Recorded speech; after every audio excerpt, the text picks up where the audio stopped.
صل على سيدنا ومولانا محمد وعلى سيدنا علي وسيدتنا فاطمة وسيدتنا زينب وسيدنا حسن وسيدنا حسين وعلى آله وصحبه وبارك وسلم الحمدللہ رب العالمین والصلاة والسلام علی سید الانبیاء والمرسلین اللہم صلی علی سیدنا و مولانا محمد وعلی آلہ واصحابہ وبارک وسلم وصلی علیہ۔ دنیا کے تمام دیکھنے والوں کو، تمام چاہنے والوں کو، تمام پیار کرنے والوں کو اور جہاں جہاں تک اس وقت میری آواز کو سنا اور مجھے دیکھا جا رہا ہے، جنید اقبال کی جانب سے انتہائی محبت کے ساتھ السلام علیکم۔ ایک بار پھر ناظرین، آپ کو پر نور صبح میں صبح نور کے ساتھ میں دل کی گہرائیوں سے خوش آمدید کہتا ہوں، اور آئیے بلا توقف چلتے ہیں حضرت ابو انیس محمد برکت علی علیہ رحمہ کی تالیف اسماء النبی الکریم صلی اللہ علیہ وآلہ وسلم سے رسول اللہ صلی اللہ علیہ وآلہ وسلم کا ایک اسم مبارک پڑھنے اور سننے کی سعادت حاصل کرتے ہیں۔ سیدنا المعلم صلی اللہ علیہ وآلہ وسلم، ہمارے سردار تعلیم دینے والے، درود و سلام بھیجے اللہ آپ صلی اللہ علیہ وآلہ وسلم پر، آپ صلی اللہ علیہ وآلہ وسلم کے آل پاک پر اور صحابہ کرام رضوان اللہ تعالیٰ علیہم اجمعین پر۔ حضرت ابو ہریرہ رضی اللہ تعالیٰ عنہ روایت کرتے ہیں کہ حضور نبی کریم صلی اللہ علیہ وآلہ وسلم نے ارشاد کہ اللہ تبارک و تعالیٰ قیامت کے دن فرمائے گا کہ میری عظمت اور اطاعت کے دیوانے آج کہاں ہیں؟ آج میں انہیں اپنے سایہ رحمت میں پناہ دوں گا جبکہ اس دن کسی کو سایہ نہ ملے گا۔ ناظرین کرام، وہ ہستیاں بڑی کمال ہیں صاحب جو اللہ کے سایہ رحمت میں ہوں گے، اور انہی میں سے ایک ہستی سینٹرل ایشیا کا تاج جنہیں کہیں، یعنی ما وراء النہر، سینٹرل ایشیا کا جن کو تاج کہیں، یعنی حضرت شیخ نجم الدین کبریٰ رحمۃ اللہ علیہ کی بارگاہ میں مل کے چلیں گے، آپ نے کہیں نہیں جانا۔ بڑی کمال شخصیتیں، تاتاریوں کے فتنے کے بارے میں بھی آج آپ کو انشاءاللہ بتائیں گے۔ ناظرین کرام، ما وراء النہر یعنی سینٹرل ایشیا کے ایک عظیم مرد مجاہد اور عظیم صوفی بزرگ کی بارگاہ میں چلتے ہیں جو دین کے نجم بن کر، یعنی دین کا روشن ستارہ بن کر ولایت کے اس مقام کبریٰ پر فائز ہوئے کہ اسم بمسمہ بن کر 6 صدی ہجری کے آسمان ولایت پر ابو الجناب حضرت شیخ نجم الدین کبریٰ رحمۃ اللہ علیہ بن گئے، جنہوں نے صرف خانقاہ میں بیٹھ کر لوگوں کو درس و تدریس نہیں کی ناظرین، بلکہ میدان جہاد میں اتر کر لاکھوں کی تعداد میں تاتاریوں کی طاقتور ترین یلغار کے سامنے رخصت کا راستہ ملنے کے باوجود عظیمت کی کٹھن شارع پر چل کر ڈٹ کر رسم شبیری ادا کی، شہادت کا جام نوش کیا اور اپنے مبارک لہو کی قربانی دی، مگر صوفیہ کی ایسی فوج تیار کر دی ناظرین کہ وہی تاتاری جو اسلامی ممالک کو تاخت و تاراج کر رہے تھے، قتل عام کر رہے تھے، وہ حضرت نجم الدین کبریٰ رحمۃ اللہ علیہ کے تعلیم یافتہ خلفاء کے اسیر ہو کر اسلام کے محافظ و سفیر ہو گئے۔ یعنی یوں کہیے کہ آپ رحمۃ اللہ علیہ کی شہادت کے لہو سے وہ چراغ روشن ہوا جس نے تاتاریوں کے قلوب کو منور کر دیا۔ بدترین دشمنان اسلام اور ان کی اولادیں اسلام کی سربلندی اور سرفرازی کے لیے روشن مثالیں بن گئیں کہ اقبال علیہ الرحمہ نے فرمایا تھا نا کہ ہے یورش تاتار کے افسانے سے پاسباں مل گئے کعبے کو صنم خانے سے۔ حضرت شیخ نجم الدین کبریٰ رحمۃ اللہ علیہ بہت بڑے عالم، ناقابل شکست مناظر، عارف اور مرشد کامل تھے۔ آپ رحمۃ اللہ علیہ کی سلیکشن ناظرین روحانی سیٹ اپ کے تحت خوارزم کے لیے ہوئی، جسے آج ازبکستان کہا جاتا ہے۔ ذرا گوگل کر کے آپ نقشے پہ نظر رکھیے گا۔ بگاڑ اتنا تھا ناظرین کہ لوگ قیامت تک کے منکر ہو چکے تھے۔ مشن اور ٹاسک یہ تھا کہ لوگ با ایمان ہو جائیں، اور اچیومنٹ یہ تھی ناظرین کہ پروانہ وار لوگ آپ رحمۃ اللہ علیہ کے حلقہ ارادت میں شامل ہونے لگے، حتیٰ کہ آپ کی نگاہ ولایت سے فیض پانے والے مقام ولایت کی بہاریں لوٹنے لگے۔ علمی مقام ایسا ناظرین کہ جب کبھی بھی کسی بھی علمی نقطے پر مباحثہ یا مناظرہ ہوتا تو آپ رحمۃ اللہ علیہ غالب آ جایا کرتے تھے۔ آپ رحمۃ اللہ علیہ کے اندر علم و عمل، تقوی و طہارت، خلوص و عرفان کی پربہار فضا موجود تھی۔ یہی وجہ تھی ناظرین کہ آپ رحمۃ اللہ علیہ صرف ظاہری علمی کمال پر تکیہ نہیں کرتے تھے، بلکہ روح اور قلب کی دنیا آباد کرنے کی خاطر بڑے بڑے اہل عرفان کے خزانوں سے جواہر نایاب حاصل کرنے کی سعی کرتے رہے۔ آپ رحمۃ اللہ علیہ انتہائی خوددار اور پرجوش انسان تھے۔ آپ رحمۃ اللہ علیہ ظاہر و باطن میں اپنی مثال آپ تھے۔ آپ رحمۃ اللہ علیہ عارف باللہ، فنا فی اللہ اور صاحب کشف و کرامات تھے۔ آپ رحمۃ اللہ علیہ کا مقام و مرتبہ اتنا بلند ناظرین، اتنا بلند کہ وقت کے بڑے بڑے علماء کرام اور اولیاء کرام آپ کو اپنا سردار مانتے تھے۔ آپ رحمۃ اللہ علیہ تمام تمام علوم مروجہ اور علوم دین میں ظاہری و باطنی طور پر جامع ترین تھے، متعدد کتابوں کے آپ مصنف تھے، آپ رحمت اللہ علیہ کی کرامات اور خوارق سارے عالم اسلام میں مشہور تھی، مستجاب الدعوات تھے، زبان مبارک سے جو دعا نکلتی تھی ناظرین دربار الہی میں اجابت ہو جاتی تھی۔ آپ نے کئی اولیاء اور اصحاب کی تکمیل سے تربیت اور خلافت حاصل کی۔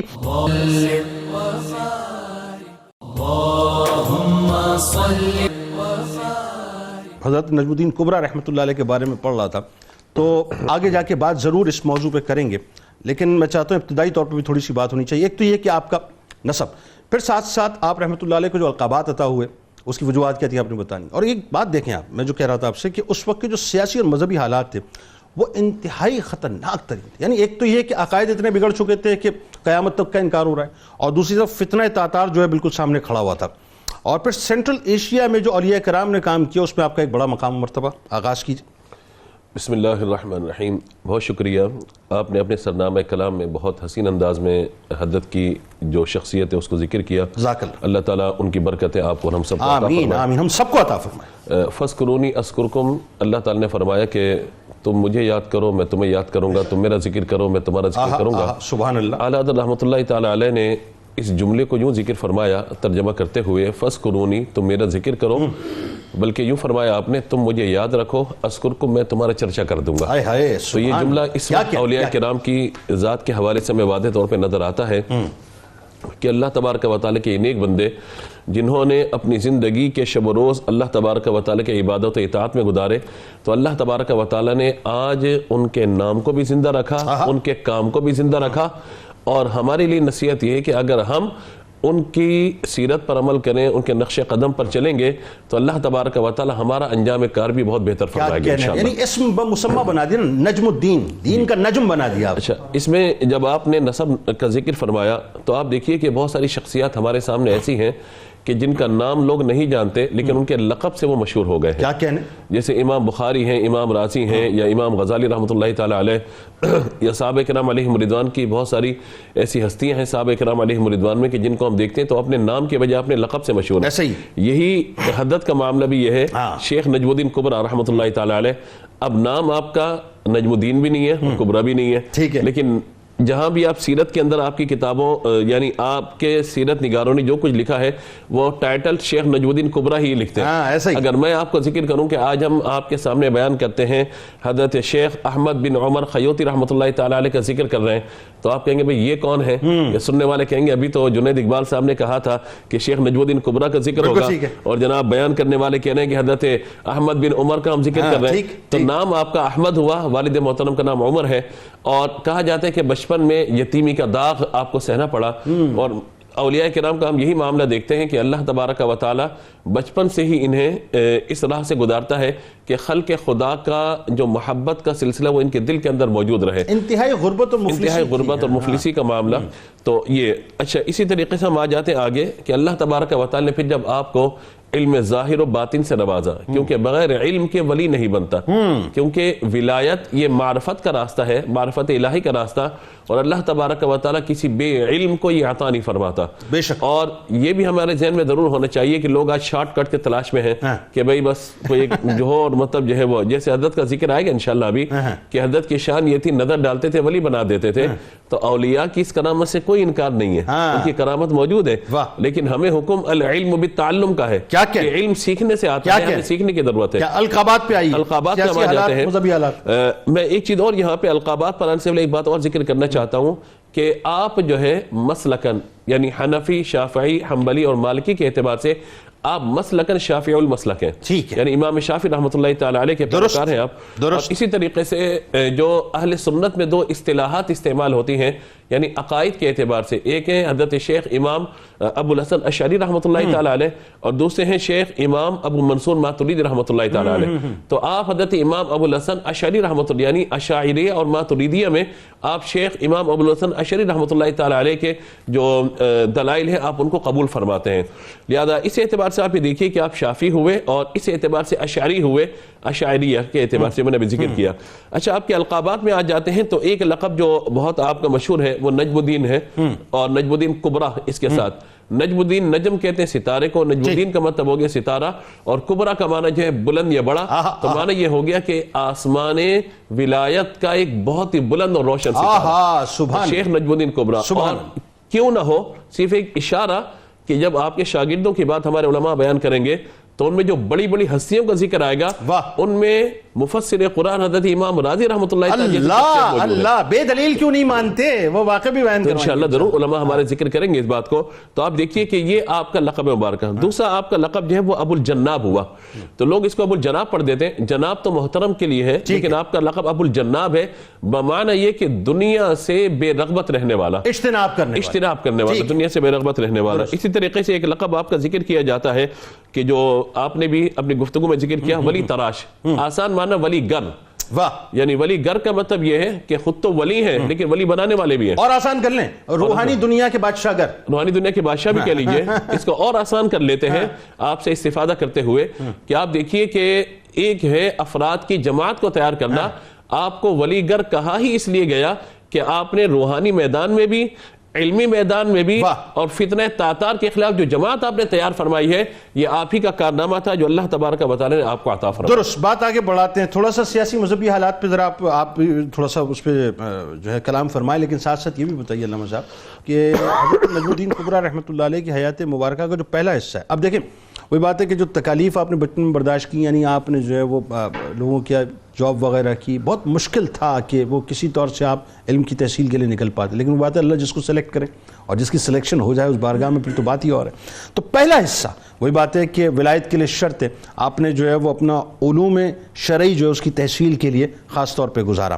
اچھا، پھر جن ہستیوں سے آپ نے استفادہ کیا اور جو آپ کا شورا اور چرچا تھا کہ کوئی آ کے آپ کے سامنے مناظرہ کر نہیں سکتا تھا، مباحثہ کر نہیں سکتا تھا، یعنی آپ ڈھیر کر دیا کرتے تھے، بتائیے ذرا کیا مقام اور مرتبہ اور کیسے تحصیل علم ہوا؟ بسم اللہ الرحمن الرحیم۔ حضرت شیخ نجم الدین کبریٰ رحمۃ اللہ تعالی علیہ بلا شبہ ماوراء النہر جو ہمارا سینٹرل ایشیا کہلاتا ہے، اس میں ایک ایسے نجم ہیں، ایک ایسے ستارے ہیں کہ جن کی روشنی اور جن کی نور سے آج بھی دنیا فیضیاب ہو رہی ہے۔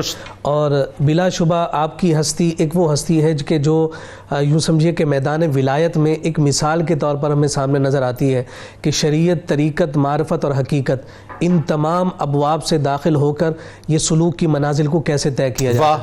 اور آپ نے اپنی اس حیات مبارکہ میں اس بات کی جانب براہ راست اشارہ کیا ہے کہ ہاں یہ صلاحیت پیدا ہو جاتی ہے کہ نظر میں سودے ہو جائیں، لیکن اس سے پہلے بہت زیادہ محنت اور بہت زیادہ مشقت کی حاجت اور ضرورت ہوتی ہے۔ اس کو دو مرحلوں میں ذکر کیا جاتا ہے، یعنی آپ کی زندگی کے جو اسفار کہہ لیں یا علمی اعتبار سے آپ کے جو تگودو اور کوشش ہے، ان کو دو مراحل میں تقسیم کیا جاتا ہے۔ ایک ظاہری علوم کے حوالے سے مرحلہ ہے اور ایک باطنی علوم سے مرحلہ۔ پہلے آپ ظاہری علوم کی جانب تشریف لے گئے، اور ظاہری علوم کی جانب کیوں گئے ہیں؟ تاریخ نگار نے لکھا ہے کہ اور علوم میں بھی آپ کو شوق تھا، لیکن سب سے زیادہ آپ کو جس بات کی آرزو اور خواہش ہوتی تھی وہ حضور علیہ السلام کی حدیث کی سماعت کی، اور یہی حدیث مبارکہ کی سماعت کے لیے آپ نے مختلف اسفار فرمائے۔ اور جب آپ ان اسفار کی جانب دیکھتے ہیں تو آپ خوارزم سے نکلے ہیں، اور سب سے پہلے آپ نے جس علاقے کا جو ہے وہ تذکرہ کیا یا جس سفر میں آپ تشریف لے گئے وہ نیشا پور ہے، ٹھیک ہے، اور آپ کو مستدرک علی الصحیحین جو ہے وہ نیشا پور ہی کا فیضان ہمیں نظر آتا ہے، کیونکہ حدیث کے حوالے سے ایک بڑا نام نظر آتا ہے۔ پھر اس کے بعد آپ وہاں سے اکتساب کرنے کے بعد مزید جو آگ تھی اس آگ کو بجھانے کے لیے، اس شوق کو مزید اس پیاس کو بجھانے کے لیے جب آگے بڑھے ہیں تو آپ ہمدان تشریف لے گئے، ٹھیک ہے، پھر ہمدان سے ہوتے ہوئے پھر آپ اصفہان تشریف لے گئے، ٹھیک ہے، پھر اصفہان سے آپ کربلا کے سفر سے ہوتے ہوئے واپس خوارزم تشریف لائے، ٹھیک ہے، یعنی آپ مشرق کی طرف آپ چلے گئے، واپس آپ جو ہے اپنا تشریف لا رہے ہیں، ٹھیک ہے۔ یہ پورا جو سفر ہے یہ ظاہری علوم کے اعتبار سے ہمیں سامنے نظر آ رہا ہے۔ ان میں جب ہم اساتذہ کی بات کرتے ہیں، جیسے میں نے آپ سے عرض کیا کہ علم حدیث میں آپ کو ایک خاص شغف تھا، ایک خاص شوق تھا، اور اسی وجہ سے آپ نے حضرت ابو العلا حمدانی رحمۃ اللہ تعالی علیہ کے ساتھ خاص اپنے تعلق کو قائم رکھا، اور اس وقت کے جو مشہور محدث تھے جناب ابو طاہر سکندری رحمۃ اللہ تعالی علیہ، ان کے پاس یہ نیشا پور میں خاص طور پر ان سے اکتساب فیض کے لیے، سبحان اللہ۔ دیکھیے یہ بات تو طے ہے کہ علم حدیث کا فیضان اتنا جاندار اور اتنا عالی ہوا کرتا ہے کہ جس کے سینے میں مصطفیٰ کا فرمان داخل ہو جائے ادب بھی اسی میں داخل ہو جاتا ہے، فقہ بھی اسی میں داخل ہو جاتا ہے۔ اس لیے جب آپ سے یہ دریافت کیا جاتا ہے کہ کن علوم پر آپ کو دسترس حاصل تھی، تو جہاں اصول حدیث میں آپ کو کمال ملکہ حاصل تھا، وہیں ادب پر آپ کو خاص تعلق قائم تھا۔ اچھا، تفسیر میں آپ کا تعلق اتنا مضبوط اور پختہ ہے، اور پھر ساتھ ساتھ منطق پر آپ کو کمال درجہ حاصل تھا کہ خاص طور پہ حضرت ابو محمد مبارک بن طباخ رحمۃ اللہ تعالی علیہ سے آپ منطق اور فلسفہ میں اکتساب فیض کرتے ہوئے نظر آتے ہیں۔ اسی طرح سے آپ کے شیوخ میں ایک بڑا نام ہمیں نظر آتا ہے حضرت شیخ مسعود بن مسعود رحمۃ اللہ تعالی علیہ، اسی طرح سے حضرت بابا فرج تبریزی رحمۃ اللہ تعالی علیہ، شیخ ابراہیم حمدانی رحمۃ اللہ تعالی علیہ، ابو منصور الطاری رحمۃ اللہ تعالی علیہ۔ یہ اتنی ساری ہستیاں جو آپ کے شیوخ میں شمار کی جا رہی ہیں، اپنے دور میں کمال درجہ اور کمال مرتبہ اور کمال مقام حاصل کرتے ہیں۔ جس کے پاس بھی آپ جا رہے ہیں وہاں سے ایک ہونہار شاگرد ہی کی سند لے کر آپ آ رہے ہیں، اور پھر اس کا فیضان کیا ملا ہے کہ اس جملے کو تقریباً تمام سیرت نگاروں نے، آپ کی تاریخ لکھنے والوں نے لکھا ہے کہ آپ اپنے ہم عصر علماء میں سب سے بڑے عالم تھے، یعنی سردار مانا کرتے تھے۔ جب یہ جو جملہ ہے یہ انتہائی اہمیت کا حامل ہے کہ ایک ایسا شخص کہ جس کی پہچان اور جس کی شناخت باطنی علوم اور معرفت کے حوالے سے ہے، لیکن وہ ظاہری علوم اور شریعت مطہرہ کے علوم میں اتنا مستند ہے اور اس قدر مضبوط اور مستحکم ہے کہ اس وقت کے علماء میں ان کو سب سے بڑا عالم تصور کیا جا رہا ہے۔ یہی وجہ ہے کہ آپ کو جب ادب پر، منطق پر، فلسفہ پر مہارت حاصل ہے تو پھر آپ مناظرے میں اتنے مضبوط، مستحکم اور پختہ تھے کہ آپ کے سامنے کوئی رک نہیں پاتا تھا۔ جس مسئلے پر آپ اپنے قلم کو روانہ فرما دیتے یا آپ اپنی زبان پر کلمات جاری کر دیتے تو آپ دیکھتے ہیں کہ امام فخر الدین رازی بھی سامنے ٹکتے ہوئے نظر نہیں آتے۔ اسی وجہ سے آپ کے القابات میں طامۃ الکبریٰ کہا جاتا ہے کہ جہاں نجم الدین کبریٰ ہے وہیں ساتھ ساتھ آپ طامۃ الکبریٰ ہے، اس اعتبار سے کہ یہ ایسے بہترین اور مضبوط دلائل کے ساتھ سامنے آ کر کھڑے ہوتے ہیں کہ بڑے بڑے جو ہے وہ جبل بھی ان کے سامنے دلائل کے ڈھیر ہوتے ہوئے ہمیں نظر آتے ہیں۔ کیا کہنے، بڑی خوبصورت تمیدی گفتگو ماشاءاللہ۔ اب اگلا فیض آ گیا علامہ صاحب، اور وہ بڑا کمال فیض ہے کہ ایک وہ مقام ہے کہ جہاں پر علم کی تحصیل ہو رہی ہے، سرکار علیہ السلام کی احادیث سنی جا رہی ہیں، مختلف اساتذہ سے جو ہے وہ فیضان حاصل کیا جا رہا ہے۔ اب نجم الدین کبریٰ رحمۃ اللہ علیہ زندگی کے دوسرے حصے میں داخل ہونے جا رہے ہیں اور وہاں روحانی تربیت کا ایک سلسلہ شروع ہوتا ہے، اور تین بڑے نام جس کا میں نے ابتدا میں بھی ذکر کیا ان ناموں کا، کہ ایک تو حضرت اسماعیل قصری رحمۃ اللہ علیہ، ایک حضرت عمار بن یاسر رحمۃ اللہ علیہ، اور ایک حضرت شیخ روز بہان بقلی رحمۃ اللہ علیہ، اور ان کے ساتھ ساتھ ایک مجذوب کا بھی ذکر آتا ہے، بابا خرج رحمۃ اللہ علیہ کا بھی۔ اچھا، اب بات یہ ہے کہ اب آپ کو ایک دوسری منزل کے لیے تیار کیا جا رہا ہے، اور وہی بات ہے ہم جیسے عام جو گناہگار لوگ ہیں اس منزل کو اس طرح سے ویسے بظاہر دیکھ رہے ہیں، باقی اللہ اور اس کا رسول جانے کہ وہ جو تاتاریوں کا فتنہ آنا تھا، اس کا جو قلع قمع ہونا تھا بعد میں، وہ بنیادی طور پہ مقصد یہاں پر نظر آ رہا ہے۔ بتائیے ذرا کیسے آپ نے پھر روحانی سفر طے کیا؟ بسم اللہ الرحمن الرحیم۔ جس مرحلے پر جسے ہم روحانی مرحلہ کہہ رہے ہیں جہاں ہم پہنچے ہیں، سامعین کے لیے یہ بات بڑی قابل توجہ اور بڑی اہمیت کے لائق ہونی چاہیے کہ روحانیت کا مرحلہ علوم ظاہرہ کے بعد آیا ہے۔ واہ، یعنی آپ پہلے علم ظاہری میں مکمل ہوں گے اور پہلے شریعت میں کامل ہوں گے اور پھر آپ طریقت کے دریا میں داخل ہوں گے۔ حضرت وارث پاک رحمۃ اللہ علیہ کا ایک قول مجھے یاد آیا، آپ فرمایا کرتے تھے کہ یہ جو شریعت ہے نا، شرع، شین را عین، جب شرع کی عین مکمل ہوتی ہے تو عشق کی عین شروع ہوتی ہے۔ یعنی پہلے آپ ظاہری علوم میں مکمل ہوتے ہیں تو پھر آپ باطنی علوم کی طرف متوجہ ہوتے ہیں۔ تو آپ حضرت شیخ نجم الدین رحمۃ اللہ علیہ جب علوم ظاہریہ سے آپ نے استفادہ کیا، اور پھر آپ کے بارے میں اس وقت کے امام مورخ اور نقاد کا ایک جملہ آپ کے سامنے رکھوں، انہوں نے کہا کہ علامہ ذہبی رحمۃ اللہ، دیکھیے آپ فرماتے ہیں خرج من خوارزم لطلب علم الحدیث فعاد محدثا وخرج مرۃ اخرى للتصوف فعاد ولیًا۔ پہلی مرتبہ خوارزم سے نکلے تو علم حدیث کے لیے نکلے، اور جب پلٹے تو خدا نے محدث بنا کے لوٹا۔ سبحان اللہ۔ اور دوسری مرتبہ خوارزم سے نکلے تو تصوف کے لیے نکلے، اور جب پلٹے تو خدا نے ولی کامل بنا کے لوٹایا۔ میرے رونگٹے کھڑے ہو گئے اس وقت آپ کی گفتگو سن کے، اللہ جانے۔ ولی کامل بنا کے لوٹایا آپ کو۔ تو اس لیے جب آپ خوارزم سے نکلے تصوف کے لیے کہ مجھے باطنی منازل بھی طے کرنی ہے، تو پھر آپ سب سے پہلے جو ہے وہ اسماعیل اسماعیل قصری رحمت اللہ علیہ کی بارگاہ میں ہاں وہ کیا ہوا تھا؟ بڑا لطیفہ ہے.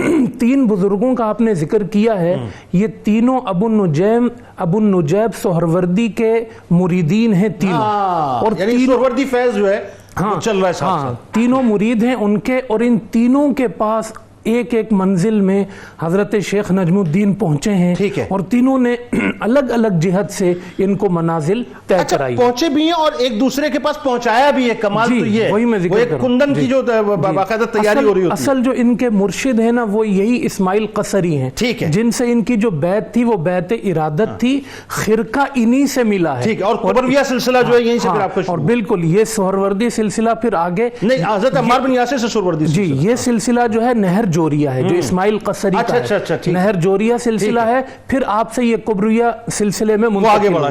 یہاں آپ نے فیض لیے, چند دن آپ ان کے پاس رہے ہیں, خرقہ لیا ہے.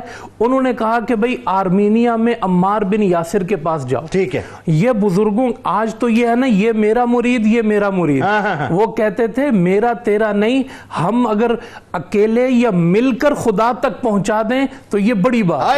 تو آپ نے کہا کہ یہ بزرگوں کی وسعت ہے. آپ دیکھیں, کہا کہ بھئی اب آپ کا فیض جو ہے نا وہ آرمینیا میں عمار بن یاسر کے پاس, آپ کا حصہ وہاں پر ہے. ہاں, پھر یہ عمار بن یاسر کے پاس گئے.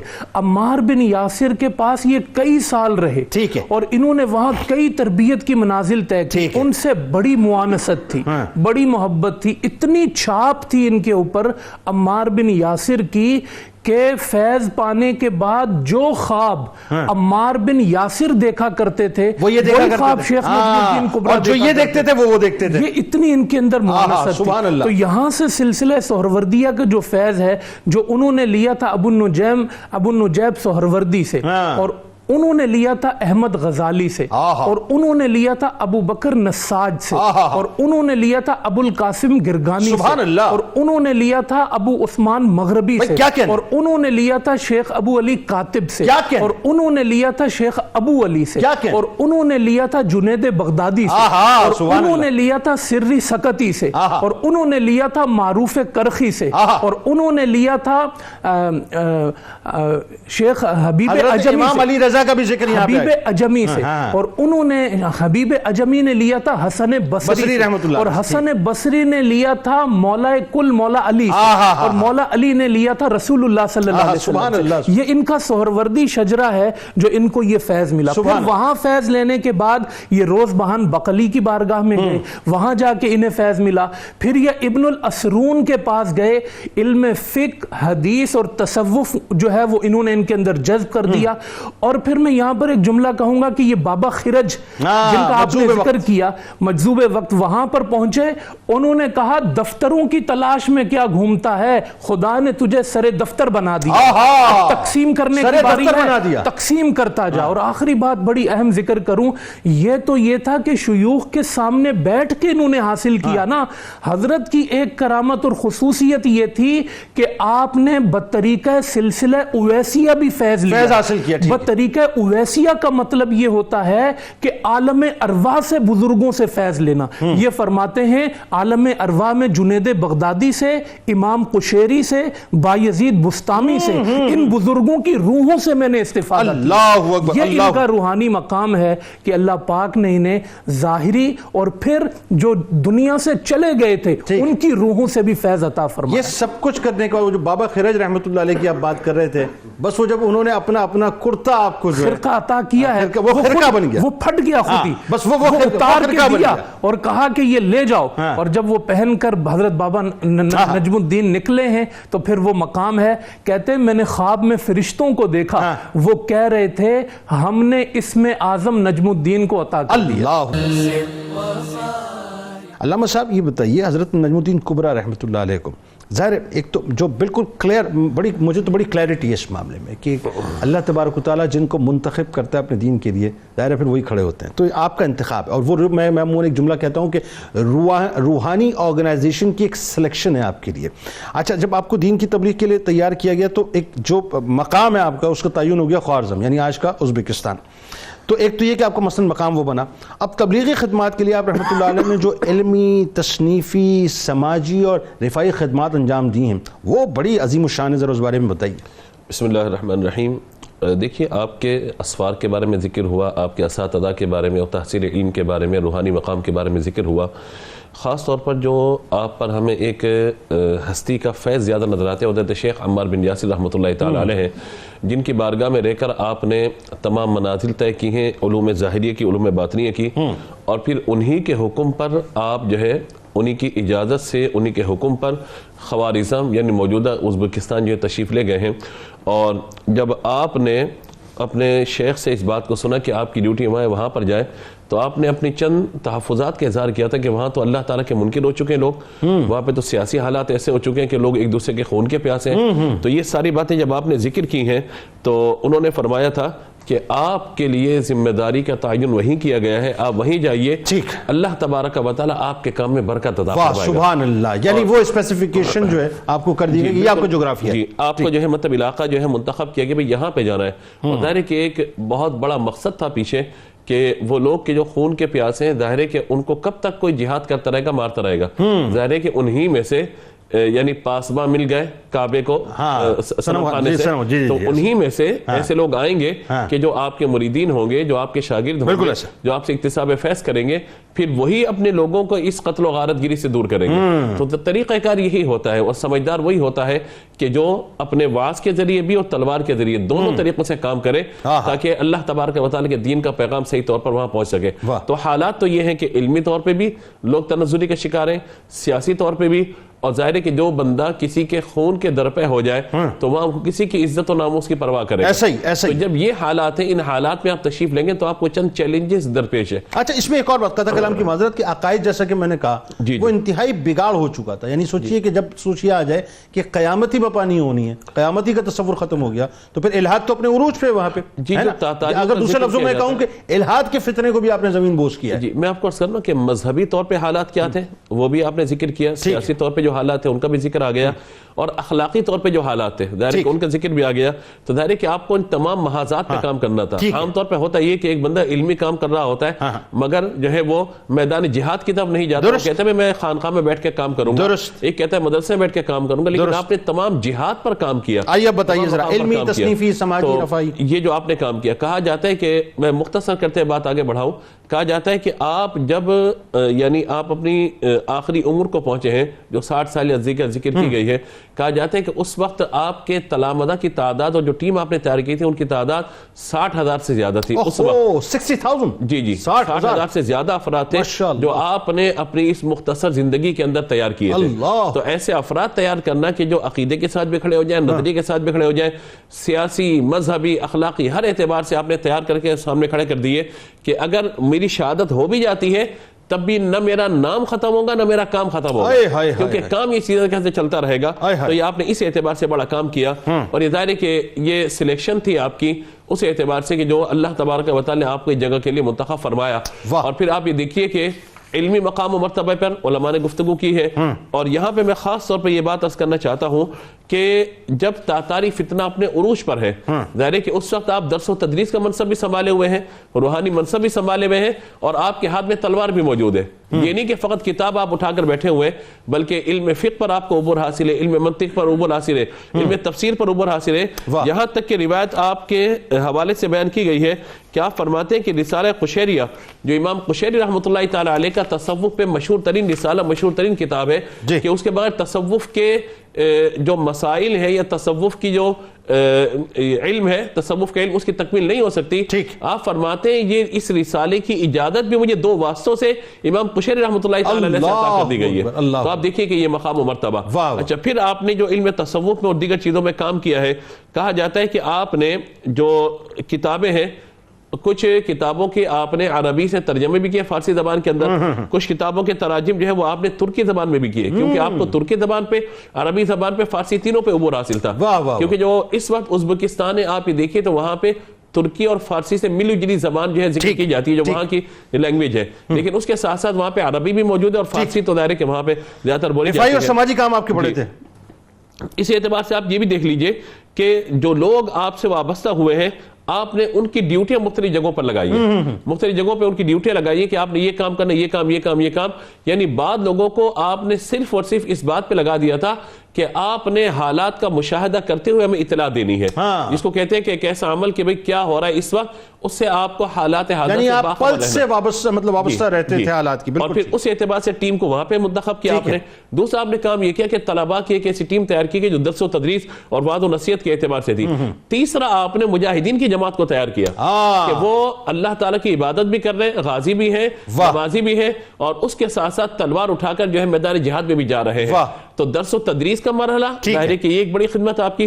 پھر دوسرا مجاہدین تیار کرنا، یہ بڑی خدمت. اور کہا جاتا ہے کہ اللہ تعالیٰ نے جو آپ کو یہ صلاحیت عطا فرمائی تھی، آپ ہستی ایک ہیں لیکن آپ میں اللہ تعالیٰ نے تمام صلاحیتوں کو ودیعت فرما دیا تھا.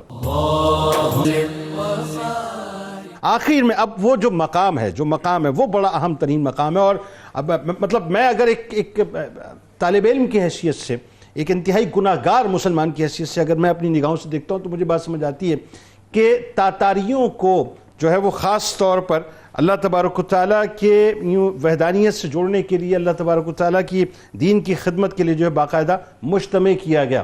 اور یہ آپ ہی کی شخصیت تھی کہ جنہوں نے یہ کام کیا. آئیے ذرا اس سلسلے کو لے کے چلتے ہیں کہ جہاں پر تاتاریوں کا فتنہ بپا ہو چکا ہے، حملہ ہو چکا ہے، اور گنج کا ثانیہ جو ہے وہ سامنے آنے والا ہے. اب اس میں آپ کی شہادت کا جو واقعہ ہے اور گنج کے جو حالات تھے وہ سب کچھ آپ نے بیان کرنے، ایک تفصیلی واقعہ ہے پورا وہ. بسم اللہ الرحمن الرحیم. جی یقیناً جو سلطنت خوارزم ہے اس کا جو دارالحکومت تھا وہ اور گنج کہلاتا ہے. یہ ایک بڑا تاریخی شہر ہے، دریائے آمو کے ساحل پر یہ واقع تھا. یہاں پر فشری، باغات، پھل اور ایک چوڑی سڑکیں اور باغات کا ایک سلسلہ، اور اس کی جو فصیل ہے وہ دنیا کی مضبوط ترین فصیلوں میں سے ایک تھی. بالکل. اور یہیں اسی اور گنج میں رہتے تھے حضرت شیخ نجم الدین کبریٰ رحمۃ اللہ علیہ. اب یہاں سقوط بغداد کے بعد جو ہے وہ چنگیز خان نے جب اس طرف خوارزم کی طرف ایک سفارت کے اندر جو ہے وہ کمی واقع ہوئی سلطان سے، اور اس غلطی کی وجہ سے جو ہے وہ خوارزم کی جو سلطنت ہے وہ تباہ و برباد ہوئی، تو وہ اس پر حملہ کرنے کے بعد جو ہے پھر اس کے دارالحکومت کی طرف بھی متوجہ ہوا. ٹھیک ہے. دارالحکومت کی طرف اس نے اپنے، یہ اتنا مضبوط شہر تھا کہ سارے بیٹے بھیجے اس نے. اکتائے خان کو بھیجا، جوجی خان کو بھیجا، اور اس کے بعد جو ہے وہ تولی خان بھی آیا، ہلاکو بھی آیا، اور پھر جو ہے وہ جو اس کا بڑا جرنل تھا نویان وہ بھی موجود تھا، اور تقریباً 8 لاکھ کی فوج بھیجی ہے. اور یہ 12 لاکھ لوگوں کا شہر تھا. اور وہاں پر جو ہے وہ حملے تقریباً 5 مہینے تک یہ محاصرہ رہا ہے. سمرقند اور بخارا تاراج ہو چکا تھا. ٹھیک ہے جی. اب یہ فصیل اس کی بڑی مضبوط تھی، اور بڑی مضبوط فصیل تھی. 5 مہینے تک انہوں نے روک کے رکھا ہے، لیکن بہرحال یہ حملہ کرتے رہے اور پھر ایک وقت وہ آیا کہ انہوں نے باہر نکل کے مسلمانوں نے جو ہے وہ ان سے مقابلہ کیا، اور اسی جنگ میں سب سے زیادہ یہ تاتاری اور منگول مارے گئے، اور لاکھوں کی تعداد میں یہ مارے بھی گئے، لیکن بہرحال غالب آئے اس وقت یہ تاتاری، اور انہوں نے جو ہے وہ قتل عام کیا. اور یہ دنیا کا واحد شہر ہے کہ جس میں 12 لاکھ نفوس مارے گئے، نہ چرند بچا، نہ پرندہ بچا، نہ پانی بچا، نہ سبزہ بچا، کوئی چیز نہیں بچی. یہ وہی فتنہ تھا کہ جس کی خبر حضرت شیخ نجم الدین نے پہلے دے دی تھی کہ ایک بہت بڑی مصیبت آنے والی ہے جو روئے زمین پر نہیں آئی ہوگی. آپ کے خلفاء نے کہا کہ آپ بھی سیف مقام پہ چلیے. آپ نے فرمایا کہ میں یہیں پر رہوں گا، شہادت میری مقدر ہوگی. اور میں کیسے چھوڑ دوں ان لوگوں کو جن کے ساتھ پوری عمر میں نے گزاری. تو پھر کہا کہ آپ جو ہے وہ دعا کیجئے فتنہ ٹل جائے. آپ نے فرمایا یہ قضائے مبرم ہے، یہ خدا کا فیصلہ ہو چکا ہے اس کے بارے میں. تو کچھ وہاں سے خلفاء نکل بلکہ آپ نے بھی فرما دیا تھا میری شہادت بھی یہی ہوگی، آپ نے پہلے بتا دیا، اور آپ وہاں پہ موجود رہے. اور حیرت کی بات یہ ہے کہ چنگیزیوں نے دریائے آمو کا رخ موڑا 12 لاکھ لوگوں کو مارنے کے بعد، اور وہاں سے یہ شہر صفحہ ہستی سے مٹ گیا، اور دوبارہ کہیں اور یہ بسایا گیا. یہ شہر وہاں 5 مہینے پہلے 12 لاکھ لوگ رہتے تھے، اور 5 مہینے بعد وہاں پر کچھ بھی نہیں تھا. اچھا جو چنگیز خان کی اولاد تھی ان کو شیخ نجم الدین کبریٰ کے بارے میں پتا تھا کہ یہ باکرامت بزرگ یہاں پر ایک وہ بھی بڑی ایک انٹریکشن بتائیے. انہوں نے پیغام بھیجا کہ آپ یہاں سے نکل جائیں, ہم آپ کو امان دیتے ہیں. اس وقت آپ نے یہ جملہ کہا تھا کہ میں جن لوگوں کے ساتھ سکون میں رہا ہوں مصیبت میں بھی ان کے ساتھ رہوں گا, میں اپنے مریدین کو چھوڑ نہیں سکتا ہوں جو ہمیشہ میرے ساتھ رہے. انہوں نے کہا 10 لوگوں کو لے کے نکل جاؤ, پھر آفر کی 100 لوگوں کو لے کے نکل جاؤ, پھر آفر کی 1000 لوگوں کو لے کر نکل جاؤ. آپ نے فرمایا نہیں, میں کسی صورت میں یہاں سے نہیں نکلوں گا. اور پھر جب تاتاریوں نے حملہ کیا ہے وہ منظر بھی آسمان نے دیکھا کہ آپ ہاتھ میں تھیلی لے کے پتھر جمع کر کے تاتاریوں کے خلاف نکلے اور پتھر سے لڑ رہے تھے, اور بدر کی یاد آپ نے تازہ کی, اور وہ جو نیزہ آپ کے سینے میں تیر اتارا گیا وہ آپ نے نکالا اور یوں آسمان کی طرف آپ نے پھینکا. اور پھر دشمن کا ایک فوجی تھا, اس کے پاس آپ گئے, اس کا جو علم تھا وہ آپ نے اس کے ہاتھ سے لیا اور اتنی مضبوطی سے اس علم کو پکڑا ہے کہ بعد میں 10 لوگ بھی اس پرچم کو ہاتھ سے نکالنا چاہتے تھے لیکن نکال نہیں سکے ہیں. اور شہادت آپ کی ہو چکی, شہادت آپ کی ہو چکی تھی. آپ کے خلیفہ ہیں بہاؤالدین, یہ وہ بہاؤالدین ہیں کہ جن کے بیٹے تھے مولائے روم مولانا جلال الدین رومی رحمت اللہ علیہ. انہوں نے اس کے بارے میں کہا, اس لمحے کے بارے میں, کہ اللہ کے ولی ایسے ہوتے ہیں کہ ایک ہاتھ سے شہادت کا جام نوش کر رہے ہوتے ہیں اور ایک ہاتھ میں علم تھاما ہوا ہونا تو وہ کوئی ہاتھ سے چھڑا نہیں سکتا. یہ وہ تھے. اور پھر ان کے خلفاء جو یہاں سے نکل گئے تھے نا, خاص بات یہ ہے کہ وہ جو اقبال نے کہا کہ کعبے کو جو ہے وہ ملے کے افسانے سے پاسباں مل گئے کعبے کو صنم خانے سے, یہ وہ موقع آ رہا ہے. جی, شیخ سعد الدین حموی جو آپ کے خلیفہ تھے ان کے ہاتھ پہ غازان خان جو تاتاریوں کے آگے نسل سے تھا وہ مسلمان ہوا, برکہ خان مسلمان ہوا. برکہ خان کے مسلمان ہونے کا اتنا بڑا جنید بھائی فرق پڑا ہے کہ سارے تاتاریوں نے سب کچھ تہس نہس کرنے کے بعد مکہ مدینہ کی طرف جانے کا ارادہ کر لیا تھا. برکہ خان خود چنگیز خان کا پوتا ہے, وہ مسلمان ہوا اور اس نے مسلمان ہو کے اپنے ہی پھر چنگیزیوں کے سامنے دیوار بن کے کھڑا ہوا اور اسی کی وجہ سے پھر مکہ محفوظ ہوا, اسی کی وجہ سے مدینہ محفوظ ہوا, اسی کی وجہ سے پھر مسلمان جو ہے وہ منگولوں کو اور تاتاریوں کو ہرا سکے. یہ نجم الدین کبریٰ کا فیض تھا کہ کسی لڑی سے نکل کے مولائے روم کو پیدا کیا, کسی نسل سے نکل کے برکہ خان کو پیدا کیا, اور کسی خلیفہ سے نکل کے غازان خان کو پیدا کیا, اور ایک مرد مجاہد, اس کا فیض اس کے جانے کے بعد بھی دنیا میں ایسے جاری ہے. آج جو سلسلہ اشرفیہ ہے یہ کبرویہ کی شاخ ہے, اور آج جتنے بڑے بڑے سلسلے سہروردیہ سلسلے کے بعد ہیں وہ سب حضرت شیخ نجم الدین کبریٰ رحمت اللہ علیہ کا فیض. جزاک اللہ. آپ تینوں آپ کا بہت شکریہ, آپ تشریف لائے. آئیے کتاب الشفا کی طرف چلتے ہیں. عذاب قبر سے حفاظت کے حوالے سے آپ کو بتلاتے ہیں. وظیفہ ارشاد نبوی صلی اللہ علیہ وآلہ وسلم, جو شخص جمعے کے دن سورہ کہف کی تلاوت کا معمول بناتا ہے وہ عذاب قبر سے محفوظ ہو جاتا ہے اور اس کے رزق میں کبھی بھی کمی نہیں آتی. حضرت امام محمد غزالی علیہ رحمہ کا قول مبارک ہے, اے عبادت کے طالب, تجھ پر عبادت میں مشغول ہونے سے قبل اپنے گناہوں سے توبہ کرنا لازم ہے.